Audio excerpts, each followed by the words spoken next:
I lived alone in a rented house on the edge of town. The landlord told me one rule when I moved in: never open the basement door. He said the lock was broken and the stairs were unsafe. I believed him. For 3 months, I followed that rule. But one night, I heard something from down there, a slow, dragging sound, like furniture being moved across a concrete floor. I told myself it was rats. Old houses make strange sounds, but the next morning I found muddy footprints in my kitchen, leading from the basement door to my refrigerator and back. The door was still locked from my side. I stood there staring at those footprints for a long time.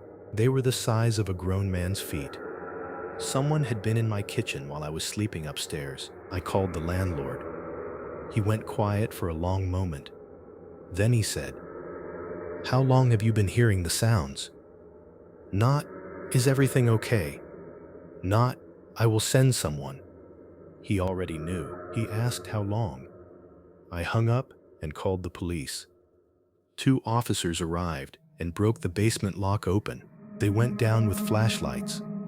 I waited at the top of the stairs, heart pounding. They were down there for 4 minutes. When they came back up, their faces were pale. One officer sat me down and said someone had been living in that basement for months. There was a mattress, food wrappers, a bucket, and a small hole cut into the basement ceiling, directly below my bedroom floor. Through that hole, you could see straight up into my room. He had been watching me sleep every single night. They never caught him. The landlord stopped answering my calls that same day. I moved out the next morning and never went back. But the thing that still keeps me awake at night, the thing I can never explain, is this. When the officers found that mattress in the basement, there were 2 pillows on it, side by side. And to this day, nobody knows who the second one was for.